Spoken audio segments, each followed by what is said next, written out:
Hello, music lovers or haters. Welcome to the Modern Music Podcast. With Doug Branwell and Charles Walsh. Modern Music is a podcast where we take some of the most popular albums and offer our own reviews of them. Today is a special throwback review.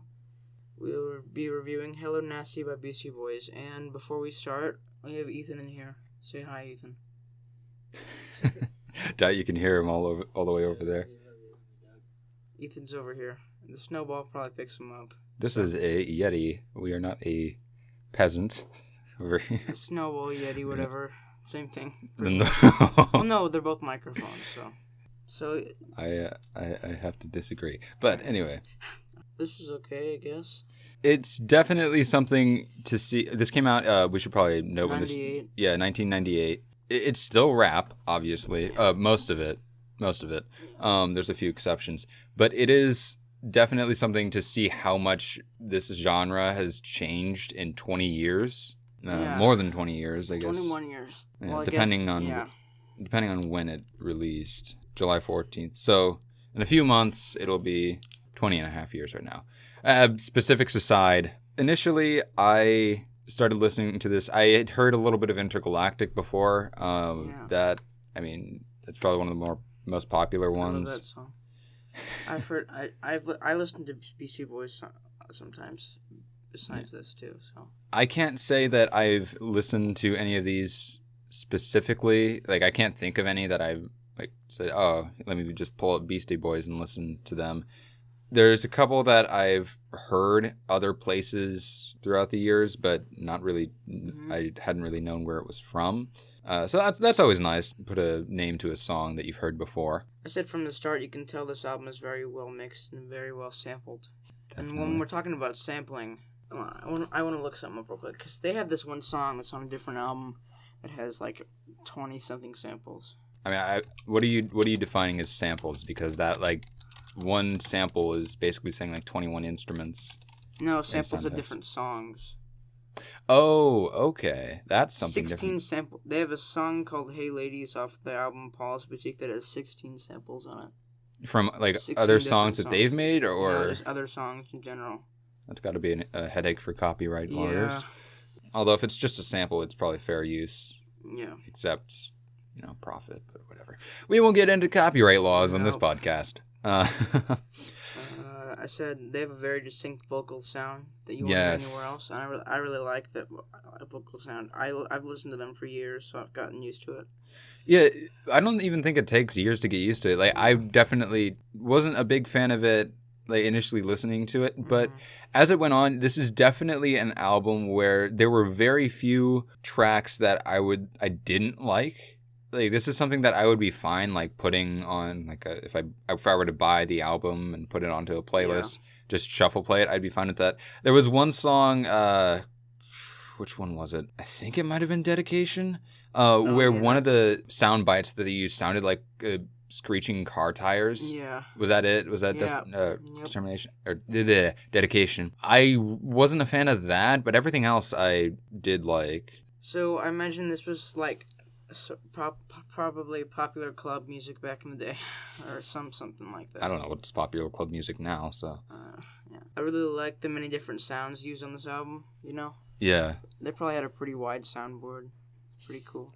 Speaking of soundboards, if you want an example of how skilled they are with the mixing, what was it? 3 MCs and 1 DJ. That was one of the few, I should say one of the many for one album to have a video that went along with it.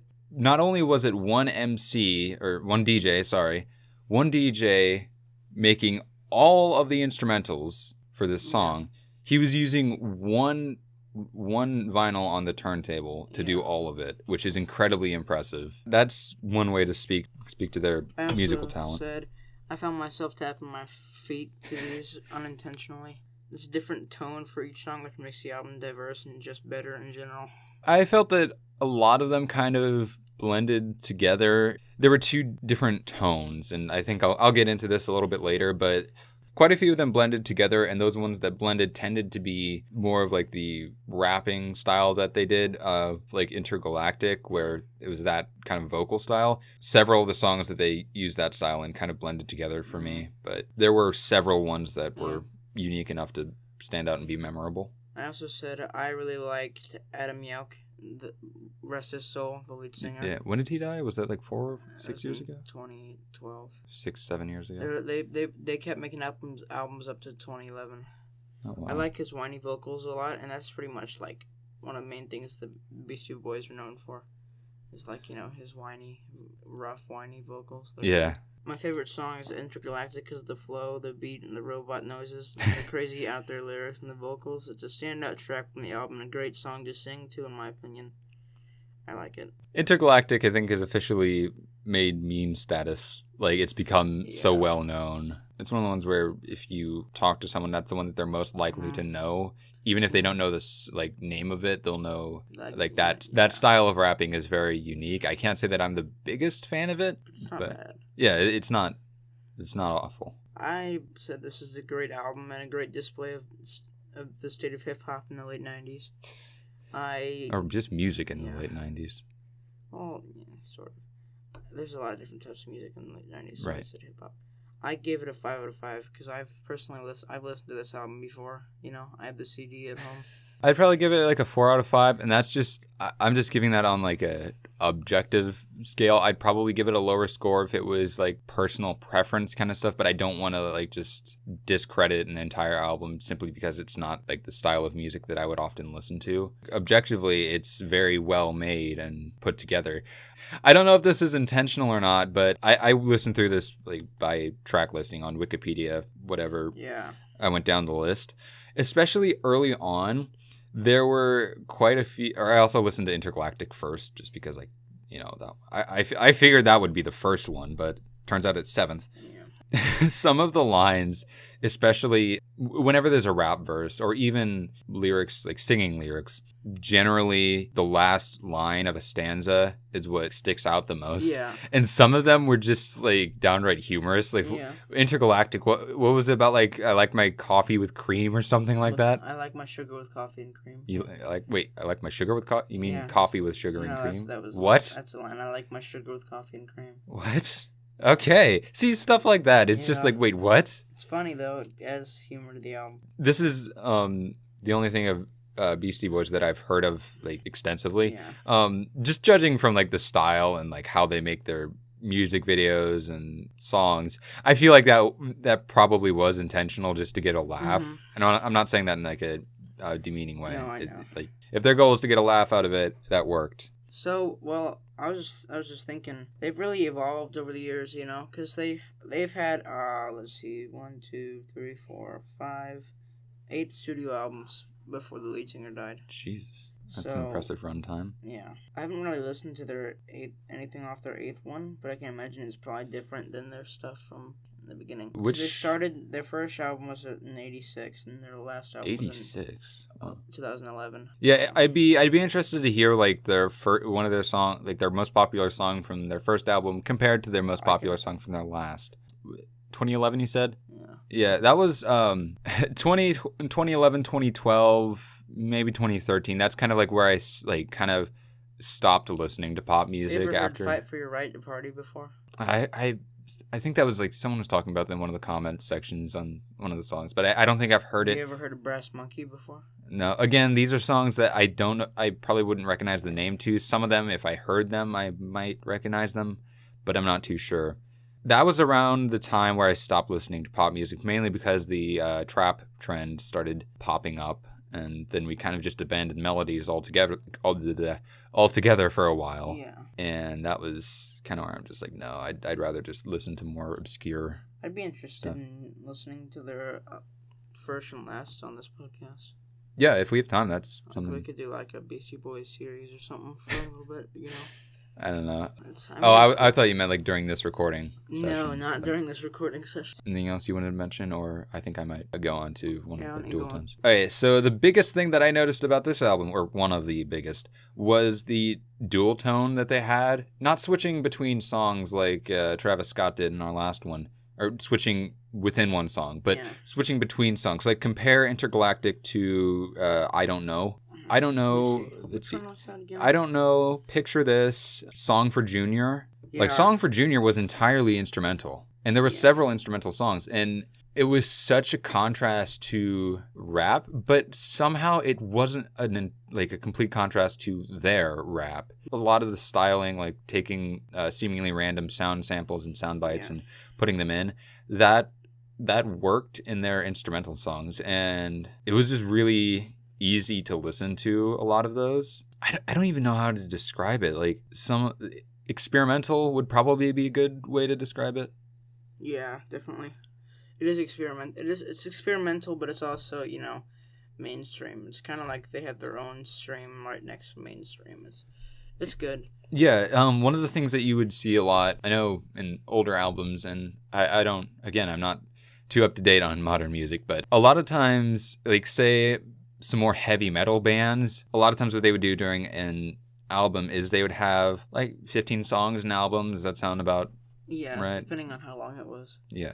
So say 15 songs, a lot of them, like 14 of them, they might have done like their kind of their own style, like heavy metal or whatever. But then one of them, a lot of the times a single, they would, a lot of times in the last one or first one, whatever, it doesn't really matter the placement, they would have a single that was more like a rock and roll or a ballad song. And I can see why they would do that, just because that's a way to draw people in. Yep. So you draw people in, and they're like, oh, this is cool. And then they listen to the rest of your album, and then maybe they'll get into your sound. Or maybe they'll just be like, wait, what the heck is this? Yeah, it's cool. But it's perfectly understandable. And I think that's one of the things that they might have done. With this album? Yeah, with this album. Yeah. Although it's not like one song they did, their single. They did several songs that a lot of people liked, and then I'd say maybe like a fourth. I have the track listing I could count, but I don't want to right now because I'm lazy. A fourth of them might have been like their own kind of experimental style. Not to say that they only did stuff like Intergalactic because that was what was popular back then. But that's pretty much just like taking chances is how they got where they are now. One of the things that I like about looking up this stuff on YouTube is because the comments section is pretty much like a review thing that you can look at right then and there. And a lot of people, one of the biggest things that they would be saying is, I don't think anyone else is going to come close to doing this style again. No one is, though. Yeah, it's incredibly unique, and that's something that I think helps a band like this stand out even 20 years after an album. And you said 86 was their first album? Yeah. So what's that, like 20, 30? That's 30 years ago? 33 years ago. What's hilarious is how the Beastie was the label that the Beastie Boys were originally signed on to, and how they're, how they started. The funny thing is they signed on to this label called Def Jam Records, and there's this famous producer that was, just a guy at a time called Rick Rubin. Now he's famous, but not only was it, a low budget, low price recording company, it was in a college dorm room. So they would go there, and that's where they recorded their first album. Is that where the 3 MCs and 1 DJ video was? Because that kind of looked like... No, that I don't know where that was, but I'm just, Fight License to Ill or whatever the first album's called, that was recorded in this. So it's just funny how they started, they started in college dorm room, and now they're like, I mean, everyone starts somewhere, and being able to start from a place like a college dorm and become this popular says a lot to what they were able to do. And I was just kind of snickering a little bit because Doug has the Wikipedia article for Def Jam Records coming up or pulled up. And I just see parent organization, UMG. What do they not own now? One of the things is like, again, I was looking at this stuff on YouTube, and it's insane the amount of people that will claim music. Like, it was UMG, of course, but then like 5 other studio groups, as well as like 10 music rights organizations. I don't know, though. It just, thinking about how good of a career they had, and, he passes away of heart disease or something. Is that why? I'm pretty sure that's something that is it, because it wasn't drugs or anything, believe it or not. It was like, oh, good on them. It just sucks, because you have a bunch of great albums. They have never really made a completely bad album. A lot of people liked their last album. It was their last album. But it wasn't a bad last album to go out of, because a lot of people really liked it. You know what I mean? Yeah. I don't know. Just it's sad thinking that they had such a great career, like 8 great albums, and then, just stopped. Yeah, I'm looking up MCA's page here, and he was 47 when he passed away. Yeah, so he's kind May of... 4th, 2012. He was still young, I guess, sort of, not young. Not the youngest musician to Yeah. pass away, but... He wasn't, like, young, but he wasn't old either. Yeah, he didn't, like, live to a ripe old age or anything. And, I mean, yeah, he was still producing. Usually how it happens, it's unexpected. That was with Michael Jackson's death and Kurt Cobain's death. All those famous people. There seems to be some sort of plague with musicians or anything. At least I think part of it might have been like the deaths that you hear about. That's kind of what sticks in your mind. But I mean, you got stuff like Rolling Stones. Aren't they all still alive and touring? Keith Richards is still friggin' alive. You know who that guy is, right? Who? Keith Richards. Name sounds familiar. It's Again, it's this guy. It's a miracle that Keith Richards is alive. And like Ozzy Osbourne too, and Keith Richards, it's a miracle that they're still alive because they are two of the biggest drug abusers, and I mean, what were they smoking in the 60s and 70s? God, everything. Everything. Okay, because if it's just like weed or something, I doubt that would shorten your life Cocaine, expectancy. crap like But that, yeah, that might be a little bit different. Yeah, it's just crazy. And I'm pulling up Rolling Stones right now just because I want to see if they're still like touring and whatnot. No, they are. Actually, they still make albums. People really like their last album too. It was in 20-something. Their last album was Blue and Lonesome in 2016, and people really liked it. Mick Jagger's still going at it. See, look at this guy. Just him in the 60s. And looks like someone from Green Day. We're looking at pictures of Keith Richards right now. You guys can't see it, but it's so... Look at the transformation of this guy. It's insane. He has a movie on Netflix I've been meaning to watch, like a documentary. There's also rumors that he was a horrible father. I can imagine why. It's insane. Do you want to talk about the album art for...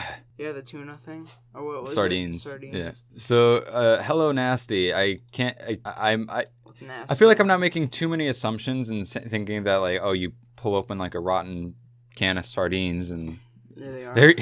There's the Beastie Boys. Unwarranted self-loathing. Yeah, I think it's definitely a 90s album cover. Yeah. You got some... I mean, if you want, we can look at their other album covers. Oh, sure, why not? So... Beastie Boys. Just search up album covers after it. So yeah, they got... Just go to images. So they've got the first one, License to Ill. I thought that was a Roman numeral 3. Back of this plane right here. What is that? I don't know what Ill. that is. See the little... No, I'm looking at the plane. I don't know what it is. Never mind, I'm a nerd. Paul's Boutique. And they've got this one, with, like the street corner. And they've got them all sitting here, which, that's typical, normal. They've got this one. Ill communication. They like the word ill, apparently. And they've got... Hot Sauce Committee? What? That's their last album. What is Shrek Forever After on this? And they've got Remote Control, 3 MCs and 1 DJ. Those were singles from this album, though. I guess single covers. And they've got The Mix Up. It's probably my favorite title for an album that they have. Hot Sauce. It looks like they just randomly generated a layout of bright, flashy colors. I mean, it's cool, though. I mean, they could have done better, I guess. Hot Sauce Committee Part 2. Now I'm interested, though, because... Where's Part 1? There isn't one. Now I'm interested, though, to see if they if they had a song on Shrek or not. Oh, boy. Let me see. I think the other thing we should probably mention is the, oh, no. They did. Wow. They had Oh, no. Oh, no. Weezer and Lionel Richie. Why? And Antonio Banderas. Why? Wow. Oh, well, I learned something today. What did you learn in school today? Fantastic. Anyway, I think how many of their songs had music videos on them? Well, I don't know how many songs. They had some pretty epic, awesome videos, though, I'll tell you that much. Okay, let's look at Intergalactic first, because that one's kind of the most recognizable. Can't play the whole thing, but we can play some of it. I'm going to have so much Beastie Boys on my recommended page for YouTube now. I regret this decision immediately. Ow, that's loud. Can you mute it, please? Mute it. Mute it. So what we'll do is, since you're listening to it, it is still loud. Can you mute it? It is so loud. Do you want me to mute it completely? Yes, I can still hear the mic, so we're good. I think when Doug was first showing me this music video last week, my first thought was Power Rangers. because you have the costumes of a giant robot fighting some random alien from space. How is that not Power Rangers? Yeah, you guys can't see this right now, but, you know, they just had some really epic music videos, though. They've had some really awesome stuff, and I just, you know, it's just cool. I'm just, you know, I like it. Oh, I like man. 90s special effects. Oh, boy. Wow. They went crazy with After Effects. Oh, boy. Yeah, so right now there's and then the robot flies up. You could do anything in the 90s and people would not bat an eye. This is the best music video, and I'm going to turn the volume up for you a little bit since you haven't heard this song. Is this too loud? That's fine, assuming that they didn't forget to balance. Okay, Beastie Boys Sabotage. And the song itself isn't half bad either. So this video is pretty much for Sabotage. My favorite song by them is it's pretty much just an over-dramatic, you know, cop chase. And it's pretty cool. They went all out on the camera angles for this one. Yeah, MTV loved these guys back in the day. They freaking loved them, dude. And they made MTV a lot of their money. Because, you know, everyone wanted to watch Beastie Boys. Everyone wanted to watch this video. And people still do, which is why there's almost 62 million views on this video. Oh, wow. See, here's the thing. I was actually listening back to, Doug had to do some recording before we started this podcast, so I was just spending the time listening back to the album a full time. And some of them I would just kind of be like, okay, yeah, that's what that one sounded like, and then skip to the next. Yeah. Like a few seconds in, like 30.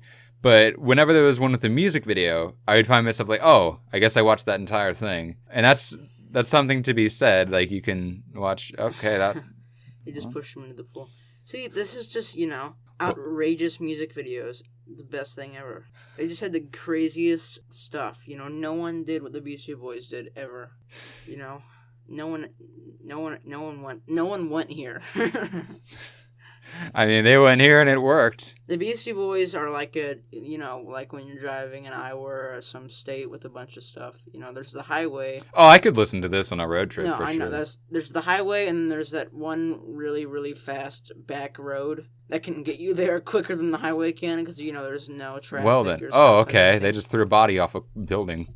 The really fast back road is pretty much what the Beastie Boys are. We're just watching the music video now. Great. Yeah. So they were different, but they were really good. Said, it's kind of sad that the lead singer passed away. Because I would like to see if they would have been alive, if they would have still made music. There's half the budget in that one shot of the car exploding. If they would have still made music, I would have liked to see what they could have done today. But that's always one of the fun things to see where a single band where they evolve to. They stole the cop car. Great. You know, it's fun to see where they go, because like if you listen to a band for so long, like you've stuck with them for, you know, really long. I've listened to a lot of their stuff. I can't say I've stuck with them because I wasn't alive personally when they first released their first album, but you know, my dad has stuck with them actually. My dad really loves them. He's always that was like one of the main aspects of his childhood in high school and college. People really liked it. I definitely think that this band is one that's had a long enough runtime to where not only do you have fans of the Beastie Boys, I would not be surprised if that fandom would have been like split between, oh, the old ones are better and, oh, the new ones are better. Yeah. Like when you have a 30-year runtime, that's something that's bound to happen. Yeah. One other thing that I did want to mention before I forget, like you were talking about evolution of bands and stuff. I feel like this is the 90s probably isn't as much of a case, but this still was a time where what you listened to was determined a lot by radio and like different record companies, as opposed to nowadays where you can search up literally any genre and just find it on Spotify or SoundCloud or wherever you listen to stuff.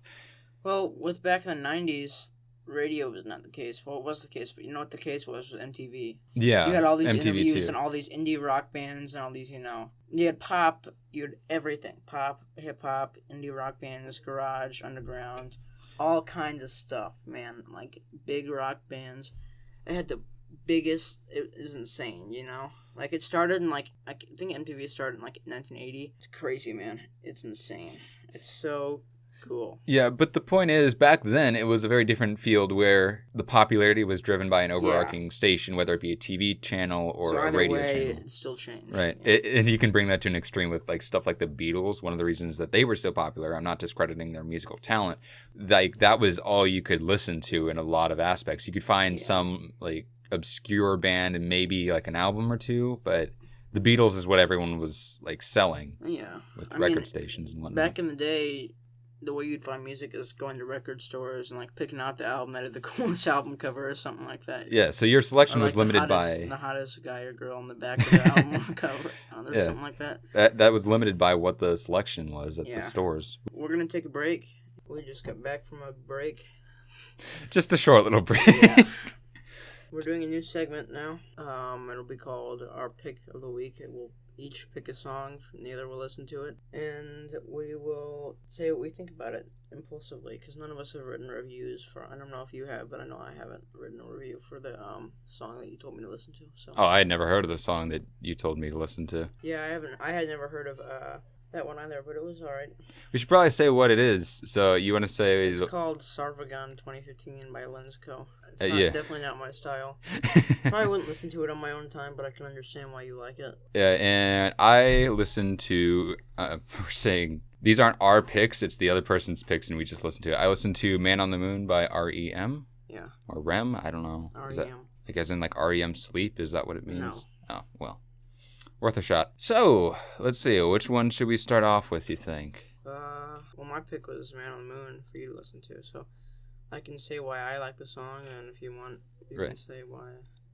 I'm just going to look something real quick, so you can keep talking. So you can why don't we start off with Man on the Moon, then? So if you want to start off with your opinion and why you selected it as a pick of the week. I picked the song because it's a really pretty song, and I liked it, and I like R.E.M. in general. They're my top 20 favorite bands, and I just, I decided that since our main goal of this is to, take songs from our, collection of music, you know what I mean, that we like to listen to, I decided that it'd be good for me to choose this, just so you guys can sort of see, the softer side of what I listen to, because I'll probably end up choosing, I have some pretty heavy shit, so...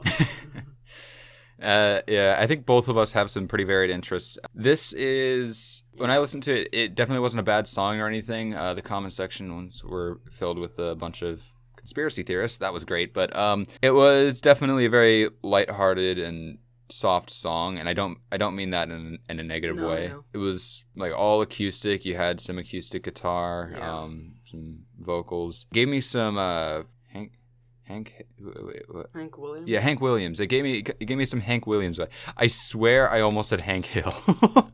Yeah, this isn't something I'd listen to in my free time, but I had no problem listening to it. Unlike a lot of the songs that we've had to listen to on this podcast where I actively want to stab a pencil into my ear. Yeah, if someone had this on the radio, I'd be fine with it. I wouldn't ask them to change it or anything. Pretty typical chorus and verse setup. This was, I was scrolling through the comments section on YouTube as I was listening to this, and from what I've heard, it's not about a conspiracy, not landing on the moon or whatever, but it's rather a reference to a wrestler or something, who there was kind of a conspiracy theory about, kind of like how Elvis and whatnot. It's he's not really dead.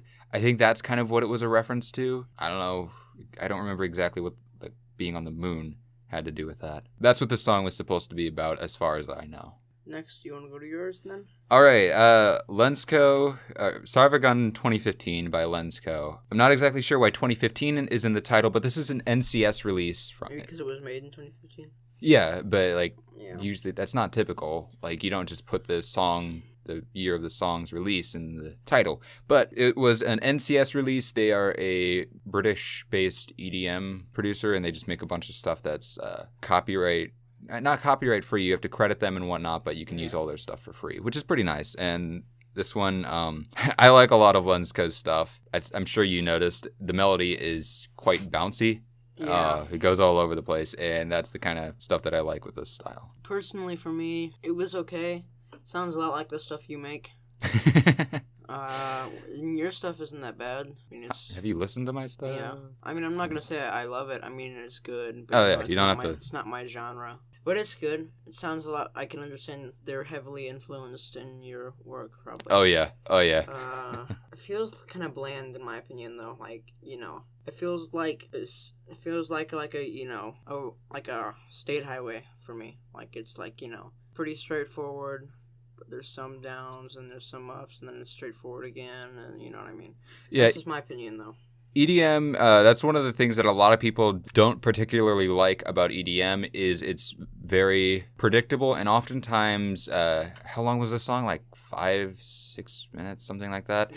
It was about 5 minutes and 23 seconds. Yeah, so in a song like that length, especially, which I think is about the same as Man on the Moon, actually, it does tend to drag along for some people and it's drawn out more than it should be. Again, that's just up to personal preference. I enjoy this song a lot, so it's good. I'm fine with it being a bit longer. But yeah, there are some stretches of the song that go on for a while. It probably takes a lot of work, is what I was thinking when I was listening to it. Like, making it? Yeah. Honestly, again, if you listen to Lensgo's stuff and then you listen to my stuff, it's pretty clear that there's some inspiration from him in my work. And when you're making something like that, most of the work is actually spent on the EDM equivalent of like the first verse and first chorus, or drop, I guess. And there's a lot of... I hate it when people do this. They just copy and paste the entire song for the second half. Yeah. I don't really like that. And that's one of the things that Lenska does not do in this song. The second drop is... They do that in other stuff? They copy and paste the entire song? Usually the second drop, if they're a good EDM producer, they're going to want to make the second drop at least somewhat different. Lenska makes it very noticeably different, both in the build-up to the drop and the drop itself. Well, yeah, it was alright, like I said, in my opinion. But yeah, I can understand why you like it. Like I said, you're clearly heavily influenced by it. Yeah. You know, so I just want to say a little message to our fans, mainly the people that follow us on Twitter. Sorry, I haven't been as active on Twitter lately. Usually I run that Twitter account that our. Oh, you always run it. I forgot to log in. I usually run that Twitter account, and I haven't really posted in how long? Yeah. So anyway, sorry about that. I will post more and give you guys more updates. I've just been pretty busy with work. I'm still in high school, and so are you. But you're almost going to graduate, so I've just been busy with homework and stuff like that. It's been 9 days since I last tweeted, so I'm sorry. I'm going to tweet right now. You're tweeting on the podcast. This is recording the podcast at the time of this tweet. How meta. There we go. So... there we go. I will put more updates on. Alright, is that about it?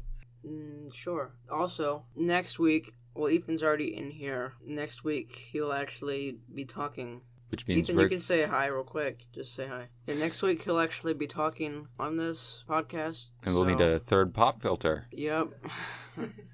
So, that'll be fun. We'll see how that goes. 3-person podcast. This is us signing off, as they say. Yep. That's what they say.